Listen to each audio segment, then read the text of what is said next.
nuyu naa Cambérène dëkk Seydina Issa Rouhou Laye nuyu naa Sénégal bu ñu bokk nuyu naa Afrique bu ñu bokk di nekk di africain madame ñi nga xamante ni ñoo waa diaspora bi nuyu naa leen ñi ngi fi nga xamante ni mooy Cambérène 24 force de l'actualité ci émission Mercredi politique dalal leen ki nga xamante ni kilifa la ci réew mi kilifa la ci partout à travers le monde entier di madame Diakho Ndiaye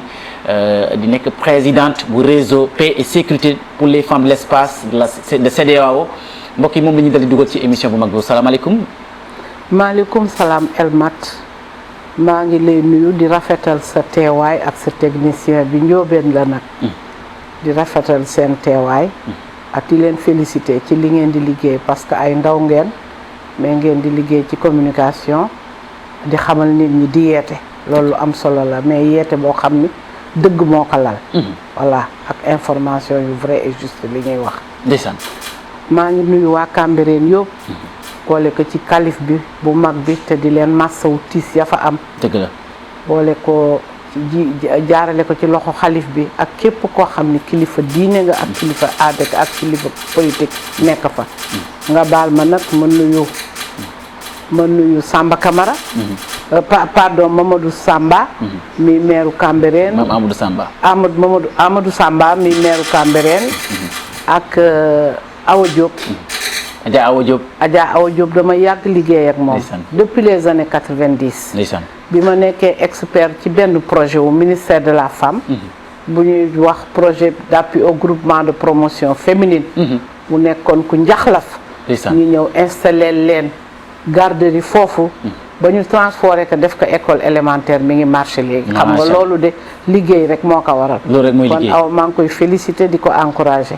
jàmbaar la jërëjëf mbokk yi ki nga xamante mooy madame Diakho Ndiaye présidente du réseau paix et sécurité pour les femmes de l'espace CEDEAO moom muy toog nii wala bala ñuy commencer émission bi est-ce que mu ngi defal sa présentation pour Sénégalais yi ak diaspora bi lay seetaan waaw man de maa ngi tudd Adja Diakho Ndiaye Diago Diagne Ndiaye mais Diago Ndiaye lañ may faral di wax donc sama parcours moom xëy na parcours bu atypique la parce que sama njàng mu njëkk maa ngi ko dale Ndar ndax doomu Ndar d'origine lañu ca école Léontine Graciani ma jàng fa ay at ensuite dem Louga ci sama turandoo doomu Ndar bu fa dëkkoon la moom it ak borom këram bu tudd Boubacar Diallo sama turandoo Diago Diakhaté la tudd donc ma jàng fa ba am fa def fa 4 ans am fa sama entrée en 6e ak école normale dem école normale des jeunes filles de Thiès xam nga école normale bu njëkk Sénégal bi mu nekkee 7 régions 5 femmes la ñuy jël 5 jeunes filles la ñuy jël par région 5 soo ko multiplier par 7 35 la man ma nekkoon nag 5e ci sama promotion foofu dañ la fa yóbbu di la tàggat pour nga jàngale ci école yu ndaw yi am na ñuy dem di jàngale aussi ci lycée yi ça dépend soo continuer dem école normale foofu nag wax dëgg yàlla ñañ fa daan yóbbu ñu jëloon région bu ne xam nga région bu ne suñ fa jëlee juróomi xale yu jigéen rek jël ba les meilleurs la ñuy jël mu mel na genre Mariama Ba bii léegi fa laa jànge ba génn jóge fa te daawul yem ci affaire rek jàngal affaire école de dinañ laal na jàngal téye kër jàngal la lal jàngal la ménage jàngal la passé jàngal la fóot jàngal la nga am cours éducation à la vie familiale donc yooyu yëpp da nga ko daan jàng donc soo fay génn jàngalekat bu mat nga doon mais aussi su yàlla defee nga sëy am njaboot daa mën a yor sa kër yor sa borom kër yor sa njaboot école yooyu amatu fi dafa amoon solo te école yi soo ko xoolee sa njëlbeen ba école boo xam ni la woon ñun avant ñu ñëw suñu génération ak suñu yaay yi fa nekkoon Afrique occidentale française bi ñu daan wax te mu nekk CEDEAO nii léegi foofu lañ daan jóge côté bii làkk tubaab fa lañ daan jóge ñoom ñëpp góor ñi aussi amoon na parce que man sam papa aussi ci école normale des garçons la nekkoon bu Gorée ak bu Sébikotane donc dafa amoon solo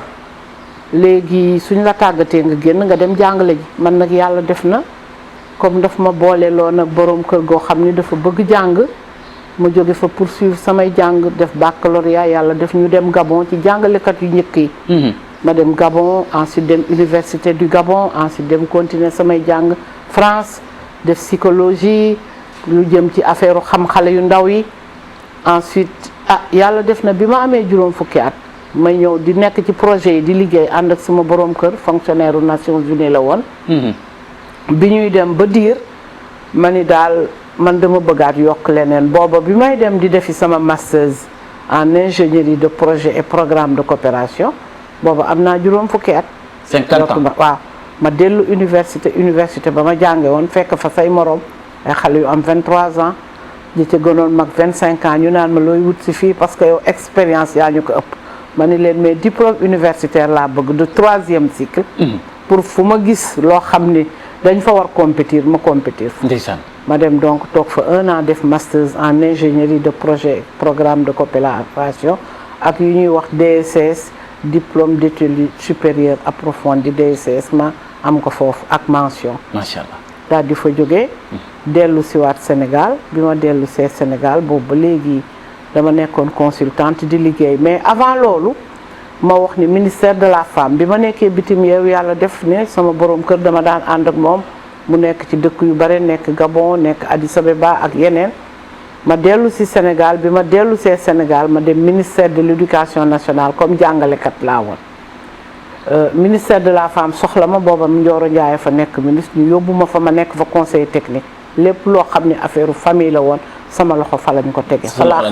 laa xamee Awa Diop mii tey ñu yóbbu ma détaché ma comme expert ci projet d'appui au groupement de promotion féminine moo doon premier projet bu doon suqali groupement yi ma dem fa amee volet petite enfance garderie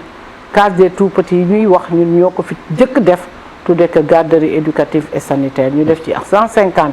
à travers les régions de Thiès de Dakar de Kolda de Tamba ak de Diourbel. de Diourbel. voilà de Diourbel. donc ñu installé ko ci. di ci liggéey. ñu jóge fa bi Abdou Diouf nguuru Abdou Diouf jeexee en 2000.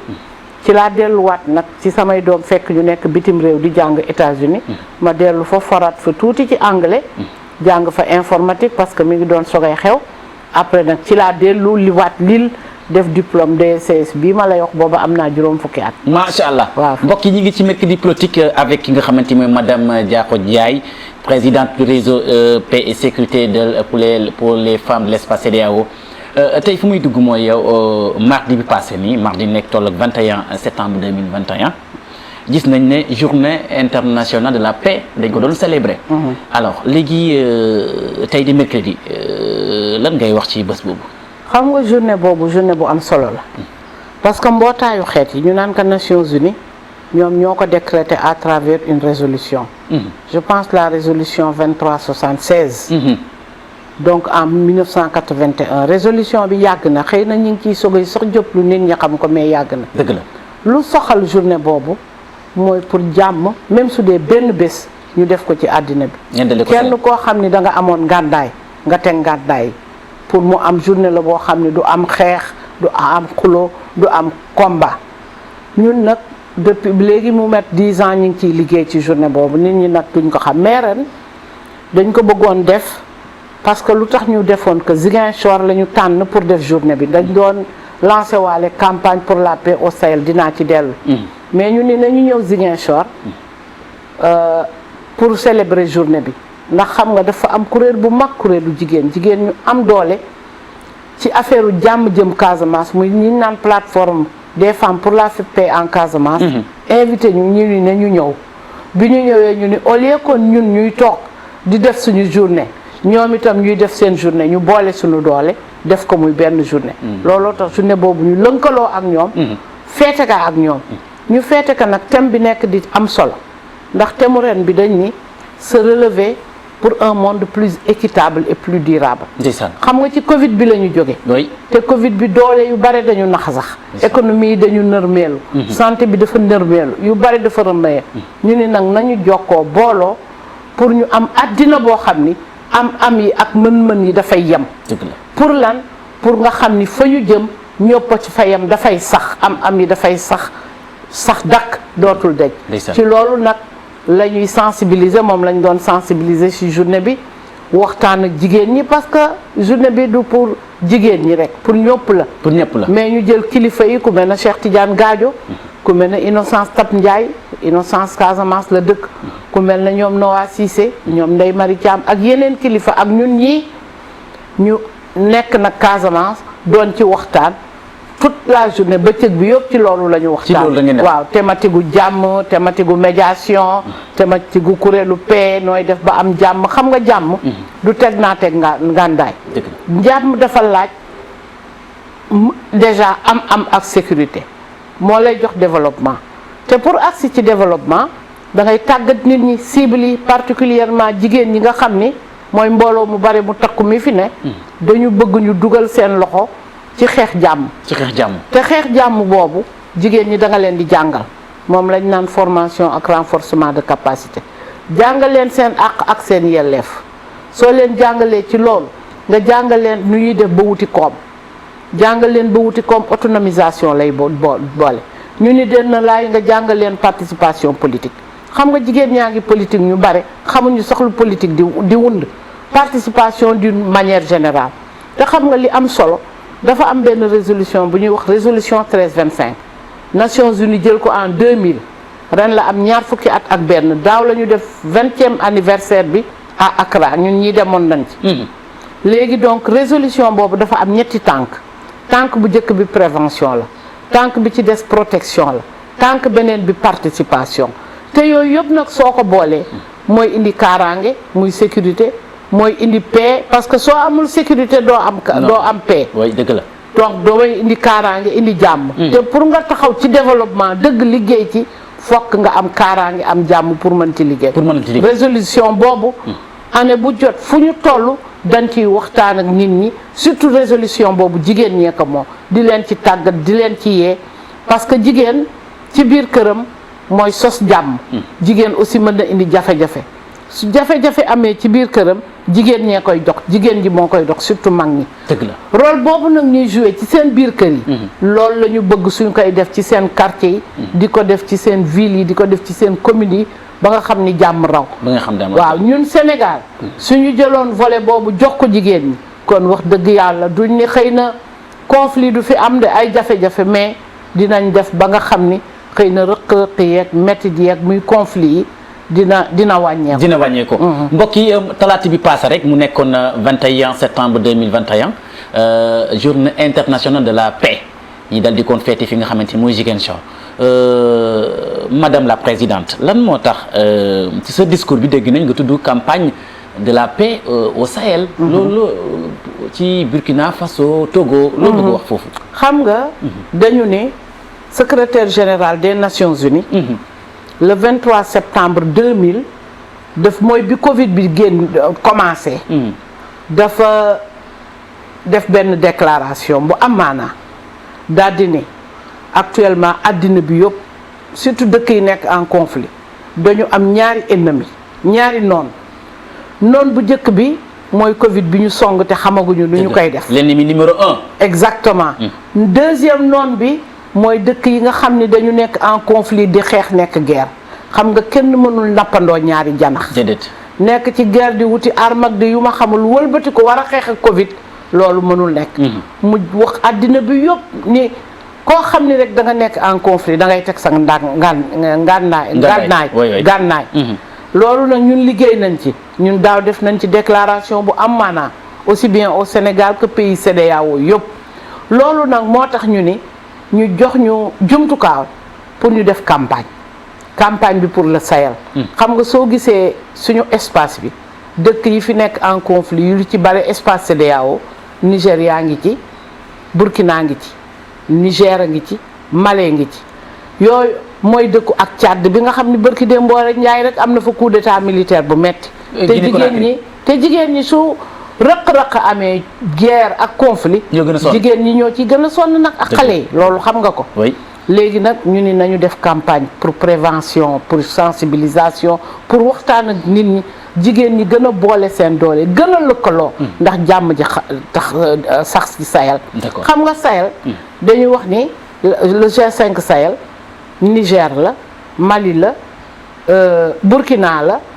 Mauritanie la Tchad la mais Mauritanie ku mu def ak frontière Sénégal ak Mali te ñoom suñu amee coow amuñu jàmm ñun duñu am jàmm effectivement Burkina ci boppam dafa am frontière ak Côte d'Ivoire am frontière ak Mali am na frontière ak Togo ak Bénin nit ñi xamuñu ko te suñu nekkul ci jàmm duñu nekk ci jàmm Bénin ak Togo googu am nañu frontière ak Ghana ak frontière ak Nigéria xam nga dëkk yooyu tamit suñu nekkul ci jàmm Togo du am jàmm Bénin du am jàmm wallaay ak ñoom dëkk anglophone ñoom Libéria ak genre yooyu ñooñu xam nga amoon nañ fi guerre bu tar bu méttee ca at yee passé donc Sénégal bi nga xam ni Mali daf ko séq ak Guinée daf ko séq bërki dee mboo njaay gis ngeen li xew Guinée te loolu xew Guinée coup d'état militaire bi xëy na rafetlu wuñ ko mais population bi xëy na sonn nañu sonn goo xam ni xëy na peut-être yaakaar nañ ni fi ñii fi toog mën leen dimbale mais est-ce que xam nga communauté guinéenne bi nekk fii ni ñu bare ñun am nañu ñoo xam ni aussi sénégalais yoo xam ni ña nga Guinée dëkk fa guinéen nekk fii bare nañu secteur informel bi yu ci amee ñoo ko amee ñooy jaay jën ñu ci bare dañuy jaay légumes dañuy jaay fruits dañuy jaay këriñ ainsi de suite donc ñoom it suñu amee coono ñun dañuy am coono parce que dañuy daw ñëw làqu si fii dañuy ñi ñu naan daw làqu donc looloo tax ñu ni le Sahel c'est un et indivisible du sax dëkku Sahel yi rek la concerné ñun ñëpp nañu lënkaloo pour liggéey pour jàmm dellu si sax ci Sahel loolu moo tax il faut que ne madame la présidente tey ñi nekk njiiti réew mi ci président nekk Sahel ñoom ñoo leen ko mën a dimbale dans la mesure où dina saa su nekk rek problème mu troisième mandat mu indi fitna yi est-ce que yéen mu ngi leen toog a waxtaan ak président yi pour que waaw ñun kañ loolu dafa bokk ci suñu liggéey sax loolu dafa bokk ci suñu liggéey bu ñuy def parce que loolu dafay indi jàmm mais xam nga politique dafa xat da nga dem domaine boo xam ni kooku ci état yi la dépendre ak chef d'état yi ñoom seen entière responsabilité la mais li ñu mën ñuy sensibiliser ak ñuy waxtaan te loolu ñun dañu teg ay kuréel Afrique jigéen ñi dañu am ay médiatrice mooy su rëq-rëq amee balaa rëq-rëq sax dañuy dem di def prévention dañuy def di sensibiliser dañuy def formation ñun suñu kuréel gi naan réseau paix et sécurité pour les femmes de l'espace CEDEAO te ma jiite ko ci fukki pays ak juróom yu CEDEAO yëpp maay présidente régionale bi macha allah mais dëkk bu nekk am na cellule nationale donc dëkk bu am jafe-jafe dañ fay dem ñi ngi nii di pare di dem Guinée pour dajeeg jigéen ñi pour seet ni transition bañ fay teg nañ lañ ci mën a boolee jigéen te xam nga suñ ci boolee jigéen xëy na waxtaan wi dina yaatu xëy na dinañ ci yokk yeneen stratégie ak yeneen xalaat yoo xam ni xëy na coup d'état yi dinañ wàññeeku ñun itam loolu dafa bokk ci jàmm xam nga troisième mandat bi ñuy wax chaque fois suñ ko waxee suñu dëkk yi dañuy yëngatu te loolu dafa bokk ci luy indi jàmm d'accord waaw jàmm ci réew jàmm suñu réew yi xam nga CEDEAO def fukki pays ak juróom la juróom-ñetti pays français la ñuy wax juróom yi anglais la ñuy wax deux espagnol ak portugais la ñuy wax ñun ñëpp ñu booloo lëkkaloo dañu war booloo lëkkaloo ci souvent gis nañ ne bi CEDEAO bi li am ci Guinée Conakry Alpha Condé bi CEDEAO demee fii barki Demba Ndiaye dem foo di seeti dañu di yuuxu dañu wax ne lan moo tax CEDEAO di xam ne lii mooy nekk jur coow indi fitna ngeen bàyyi mu waaw loolu mooy vision peuple bi parce que ñu bare dañ ni bàyyi ba mu ni këtt ni jonn nga bëgg indi saafara loolu mënoon nga ca njëlbéen ay sanction nga dagg racine ba fa mu jóge très bien pour doo affaire boobu du jebbi waaw donc di joxe ay sanction xam nga sanction suñ ko joxee peuple bi la ñu sanctionné wuñu njiitu état yi peuple bi parce que sur le plan économique lépp ñu téye ko peuple bay gën a sonn donc moi je pense que sur ce plan là d'accord naa ak ñoom ni nañu jéem ca njalbeen ga ñu seet naka la ñuy waxtaan ba nga xam ni Afrique dañ naan ku fi toog ñaari mandat ngay def dem sa yoon am na dëkk yu ko def une bonne fois pour toutes mais nag état yi aussi dañu am seen légitimité mooy seen programme su fekkee aussi seen peuple yi ñoo leen investir ci mu jaar yoon ñu ni mën nañu am troisième mandat kooku tamit CEDEAO mënu ci dara. mais da ngay Union africaine mënu ci dara constitution bi ngi bokk ñëpp ci yeneen réew yi dañuy gis ñu koy changé nu leen. jalgati waaw am na ci ñoo xam ni. dañuy jalgati constitution bi. moo doon pour am troisième mandat. mais loolu yëpp xëy na dafa bokk ci légitimité wu état bi. am na ci loo xam ne ñun mënuñu ci dugal suñu kàddu ak di ci wax. parce que dafay mel ne politique. te dañuy tere ñuy dugg ci politique gu intérieur état yi. voilà mais daal lépp loo xam ne dafay soxal jàmm. ñun dañ koy dox dañ koy wax dañ koy liggéey. dëgg la waaw mën nga wax Sénégal yi ak diaspora bi lay seetaan maanaam intérêt importance bu mu am sa réew tey ñu mel ni Dakar Sénégal réseau. waaw suñu réseau bi. waaw sa réseau ban njëriñ la amal ci Dakar. mais njëriñ bi mu fi am. déjà ñu ngi nii le réseau paix et sécurité pour les femmes de l'espace CEDEAO l'antenne nationale maa ngi nuyu vice-présidente bi Julie Cissé dëkk Thiès maa ngi nuyu présidente yi nekk ci région yëpp parce que réseau bi dañ ko installé ci 14 régions yi. 14 régions yi yëpp xam nga am na jàmm xëy na dañu dul dégg mais dañuy liggéey ci suuf su conflit amee ci enseignants yi wala nangam dañ ciy dox les conflits religieux la nga xam ni jeunes yi dañ ciy ñoo koy yëkkati fitna. dañ ciy dox. réseaux sociaux yi xale yi nga xam ni dañ ciy wax loo xam ni jaaduwul dañ ciy dox donc loolu yëpp dañ koy liggéey pour jàmm ñëw wax dëgg yàlla su amee lu ñuy def par exemple Covid bi mu ci amee ñun suñu réseau bi Nations Unies muy UNIFEM daf ñu jox financement ñu liggéey ci liggéey ji indi ñetti réponse ci Covid bi ñeenti réponse bu njëkk bi mooy réponse préventive defal leen prévention yee leen Covid bi lan la parce que booba ñu bare xamuñu ko naka la ñuy def ba moytu ko beneen réponse bi di réponse sanitaire bi mooy ñu jox leen ay jumtukaay ñun avant ñu wax masque obligatoire sax ñun am nañu ay masque ba séddale ko ci suñu cible yi ba pare jox leen ay gel ak ay yi nga xam ni moom la ñuy jumtukaay yeeg yóbbu ak ay détergent li ñuy nettoyer seen kër ak eau de javel ak yóbbu ñu ni beneen réponse bi lu mu doon ñu ni réponse socio-économique xam nga lu tax parce que jigéen ñi nga xam ni dañ daan liggéey ci secteur informel ngoon si xam nga ñooy jaay fonde ñooy jaay cere ñooy jaay laax ñooy jaay yeneen ñooy jaay légumes ñooñu ñëpp dañ toogoon liggéeyatuñu amoonu revenu ñu ne nañu seet nuñ leen appuyer jox leen ceeb jox leen dëwlin jox leen suukar jox lépp loo xam ni denrée de première nécessité la te ñu soxla ko ci seen kër yi dañ leen koy jox ñu jox leen ko beneen réponse bi da nga wax sànq ci suñu waxtaan ci couloir bi affaire violence am na ci jigéen ñoo xam ni Covid bi dafa tax violence yi amoon ci jigéen ñi gën a yokku ndax dematuñu woon génnatuñu woon ñu toog seen kër yi xaar ñu liggéey aussi ci violence demuñu woon gaz sur le terrain mais dañ doon waxtaan ak ñun ak ay psychologue ak ay docteur di leen orienter ci centre yi ñu mën def centre d'écoute ak yeneen organisation de femmes yi pour violence yi ak coono yi ñu leen tegoon ak xale yi wàññeeku surtout ci atam 2020 bi 2021 bi liñ ci rey ci jigéen ci Sénégal ku ñu fekk ci appartement rey ko rey mu bon bu ñaaw mais loolu yéen yi yore CQTP pour l'espace de la pour les femmes de l'espace CEDEAO lan ngeen ci taxaw xam nga déjà ñun lu mu am rek ci jumtukaay lañ koy teg dañu am benn instrument boo xam ni résolution 1820 la tudd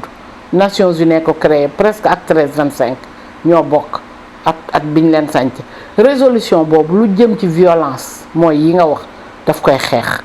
dañ ci former di ci tàggat jigéen ñi di ci dem di ci wax ñu ni déet na waaye xëy na résolution boobu sax moo jur tey loi bi ñu naan loi sur les violences faites aux femmes am nañ ko Sénégal moo jur loi sur la criminalisation du viol et de la pédophilie bi ñuy wax looloo ko jur te loolu dañ ciy liggéey lu am solo la xëy na du ngeen ko def femmes yi nga xam ne dañuy subir violence dañ leen di woo yóbbu leen ci médecin su nécessité ñu assister leen par un avocat jox leen assistance juridique dañ koy def mais dafa am aussi lu am yoon dafa am kuréel goo xam ni comité de violence faite aux femmes la tudd am beneen kuréel bu ko ŋànk ci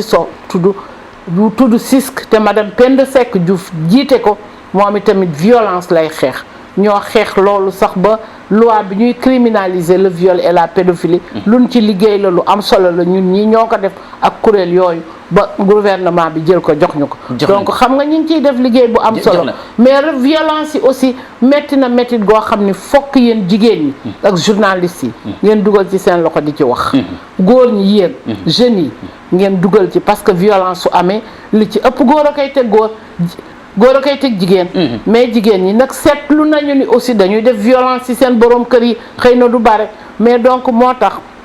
dañu war a toog surtout ndaw yi gën ci waxtaan gënu yeexelu nit ñi ni violence dafay freiner jigéen joo xam ni da nga ko violenté capacité am dafay wàññeeku xelam dafay wàññeeku doole physique am wàññeeku na mu waroon productive ca liggéeyam muy nekk ci bureau ba wala ca tool ba wala ca leneen dafay wàññeeku donc su wàññeekoo dooleem wàññeeku ala kulli àllit état aussi ak quartier ba mu dëkk ak la muy def ci développement dina ci ressentir donc looloo tax ñu war a àndandoo pour liggéey ci question violence yi ndax violence yi wàññeeku ginnaaw ba ngeen proposé loi boobu ñu def criminaliser ko muy viol gis na ci mois de mars bi Sénégal demoon na ba mel ni sax coup d'état wala réew mu tas diggante Ousmane Sonko Adji Sarr mu jigéen tey jii ni moom amul liberté. moom Adji Sarr fu kenn mënu ko gis et puis bu génne sax askan bi loolu yéen matukaay nga ci taxaw ci. wallaay xëy na defuñu fàng mais am na kuleeru jigéen yu ci liggéey am na ci kuleeru jigéen yu ko dégg yu ko seeti. mais comme dafa nekk ci loxo yoon duma sax ci loxo yoon dafa am ñu ko encadré ñu nit dañuy am fu ñu yem mais wax nañ ci def nañ fi gis nga am na année yee passé xale buñ doon wax Mbayang ma nga dëkk Yëmbal. ci mairie bi Baaragay dëkk quartier boobu dafa demoon Arabie Saoudite ñu dikk fa liggéey ba mu amee liggéey mu nekk ci benn kër. xaw ma ndax fàttali nga fa. fàttaliku na ko am fa tiis ak patron bañ ni patron bi xale bee ko rey. l'affaire de Mbayang. te xale bi affaire de Mbayang. te xale boobu elle n'avait que 22 ans xaw ma 23 ans bàyyi fi doomam. ñun suñu groupe suñu cellule bi paix et sécurité bu Sénégal. manifestation bi ñu defoon grande mosquée. Tewo Ablaye Makhtar ak ay imam ñu jiite ko invité fa ambassade Arabie Saoudite ak kuréelu jigéen ñëpp ñun ñi ñoo ko jiite woon ak femmes domestiques yi ñun ñi ñoo ko organisé. macha allah donc pour sensibiliser état. def mémorandum jox ko autorité yi président def mémorandum jox ko ambassadeur Arabie Saoudite mais ba léegi. soo amul aussi ku la jàppale sur kaw ci état. xamatuñu li ci xew ci dossier wu Mbayang. suñu laajtee rek dañ na naan le dossier est en cours. tu vois. donc ñu ngi liggéey ci violence léegi ci ñi nga xamante ñoo nekk ci département yi nekk ci région yi mu ndax région bu nekk moo am sa cellule foofu. waaw c'est 14 régions du Sénégal yëpp dañu am cellule am bureau. bërki Dembo Njaay la ñuy jóge Dakar. d'accord hôtel bu ñu naan bu nekk fay ca Ngor du ma ko tudd ndax publicité bi. publicité la waaw. ñu indi leen fa doon leen tàggat ci jumtukaay yi ma lay wax. résolution 13 25 18 20 acte additionnel de la CEDEAO jumtukaay yi nga xam ne dañ koy soxla xam ko. pour mën di ko vulgariser di ko tasaare suñuy liggéey ci lu jëm ci jàmm ak kaaraange. ak développement yan activités yi gën a yi nga xamante yi nañ koy def di ci participer ci région de Dakar bi mel ni tey Dakar kan moo jiite région bi. waaw région de Dakar. xam nga ñun Dakar dañ jël benn approche parce que Dakar dafa rëy. dafa rëy de. ca njëlbeen ba dañ ne duñ fa def présidente régionale dañuy jël département yi am nañu cellule département Dakar am nañ cellule département Guédiawaye Pikine ak Tëngéej. récemment la ñu installé département Kër Massar. muy juróom installé nañ ko matul sax ci weer. mooy daje bi ma la doon wax ni dañu indi woon jigéenu région yi ñoom ñëpp. ci benn hôtel ñu tàggat leen fa ci la ñu installé Dakar ndax dañu bëggoon dem Kër Massar mais comme tey rek ndox mee tax amuñu fu ñu jaar ñu transféré ko def ko ci hôtel bi ñu nekk. def ko ci transféré donc présidente yi li ñuy liggéey ñun ci respect ko moom la ñuy liggéey ci seen gox yi. très bien dañuy def présentation dañuy animer couvette bi yëngu woon nañ ci torop su conflit amee ci école yi dañ ciy dem. su conflit amee ci espace de jeu yi dañ ciy dem yooyu yëpp dañ koy def mais Dakar après bi ñu defee suñu assemblée générale bu mujj bi dañ ni. nañu wut une coordonnatrice parce que ñun suñu liggéey au niveau du bureau national ak régional parce que man 15 pays CEDEAO yëpp maa leen yilif maa leen di coordonner liggéey bi dafay metti donc Dakar nañu wut une coordonnatrice muy coordonner activité 5 régions yooyu surtout biñ ci yokkee région Kër Massar donc dama lay rassurer Dakar aussi am na yi am ci yeneen régions yi te Dakar cellule respect ko bu parce que respect ko lañ leen di wax cellule respect ko bu yëngu la buy def liggéey bu am solo. macha allah mbokk yi ñu ngi madame Diakho Ndiaye présidente du réseau sécurité et paix pour les femmes de l'espace CEDEAO moom moo nekk fi nga xamante ni mooy mercredi politique point bi mujj bi ñuy mujjee temps bi xooj na ñi mooy fi nga dëkk muy Anne Maris dafa inondé. man ndax xanaa kontaan ci Macky Sall. non du ma ni sax kontaanuma ci Macky Sall parce que cité bii moo jiitu Macky Sall xam nga problème bi lu ñu am problème mu assainissement comme quartier yëpp. nii nga gis mu nekk quartier résidentiel la xam nga ko. doo fi duggee nii soo ñëwee gardien wala ubbi su dee guddi sax contrôler sa carte d'identité nga dugg. dëgg la mais yaa ko constaté donc propriétaire yi ñun doo génn ñun ñii ñoo war a lëkkaloo am suñu fayda nag seet xam nga cité bu yàggee nii wax dëgg yàlla ak cité résidentielle bii lañ ko doon jaay na mu cher ku fi ñëwit luwe fi dëkk fi lu cher la do nit ñi duñu yaakaar ni problème yi am na fi bërki démb ca taw bu metti ba am ngelaw am na benn kër goo xam ni mur bi moo daanu fii ndax ndox mi moo jóge zone de captage bi ñëw fàq dugg fi ci kër gi fàq mur bi xam nga donc problème mu assainissement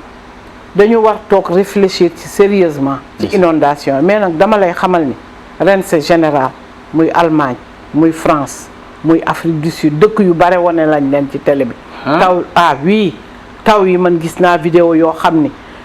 ñuy wan oto yi nit ñi di dee am na ci foo xam ni defe naa lañ ma vidéo bi y avait 150 personnes qui étaient disparues ñu leen di seet donc c'est que suñu responsable yi dañu war góorgóorlu nag comme tu dis mais aussi am na ci inondation yi su amee catastrophe naturelle lañ koy tudde dafay ñëw te kenn mënu ci dara su ñëwee nag fekk fa réceptacle fekk fa assainissement bu baax daf jafe-jafe bi dafay gën yokku jafe-jafe da gën yokku man tax yi état des fois Macky Sall da leen di tàccu yéen réseau bi est-ce que Macky Sall da leen di tàccu puisque li ngeen di def ci réew mi c'est extrêmement intéressant mais ni paix et sécurité jamono ji toll ñi ci inondation jigéen ñaa ngi inondé boo demee fi mel ni Cambérène ci banlieue boobu da ngay gis ne Cambérène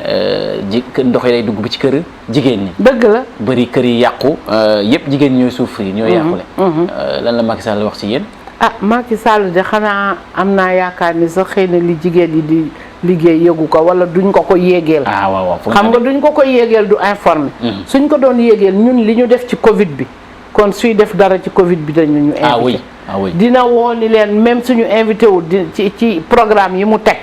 mais dina ni wool leen ma jigéen ñi nga xam ni dañ fi tegoon groupe riposte Covid 19 te ñu intervenir ci première vague deuxième vague troisième vague ñu intervenir ci école yi ci daara yi ci mosquée yi ci église yi fu ne dem nañ fa di fa joxe matériel ak di fa sensibiliser di participer ci espace voilà exactement te li ñu def fii ci Sénégal moom la ñu def ci fukki pays juróom yu CEDEAO présidente bu fa nekk rek li ñuy liggéey fii parce que au niveau régional bureau régional respect ko fii la ne liñ fiy liggéey moom la ñuy liggéey ci yeneen fukki dëkk ak juróom yi nga xam ni dañu am respect ko depuis kañ mi question yu mujj yi depuis kañ nga jiite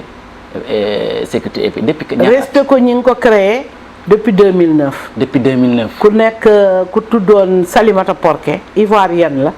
moo ko jiite woon pendant 9 ans mais ñi nga xam ni ñooñu ŋànk muy CEDEAO ak centre de la CEDEAO pour le développement du genre te base bi nekk fii ci Sénégal ñooñu ñoo ni doy na kuréel bi kat dañu waxoon ni tous les 5 ans nga dem def ñaari mandat yow def nga plus de xawma ñaata mandat léegi demal nag ñu def assemblée générale ca Abidjan siège bi Abidjan la nekkoon 2017 ñu fal ma depuis 2017 maa ngi ci mais 2022 man 3 ans sax laa ni woon moom laay toog parce que booba suñu kuréel bi dafa xawoon am jafe-jafe mais biñ ko structuré waat ba indi confiance su partenaires yi mais 3e année bi ci la Covid bi ñëw xam nga daaw ak ren yëpp problème mu Covid mais 2022 incha allah man damay def sama assemblée générale dem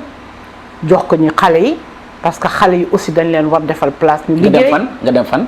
xanaa man dellu di liggéey sama yeneen liggéey ci rek waaw non xam nga yéen xale yi ñun suñu kuréel aussi dafa am ay xale yi aussi bien sur le plan politique ak beneen domaine mag ñi dañu war pousse xajal leen xanaa ñun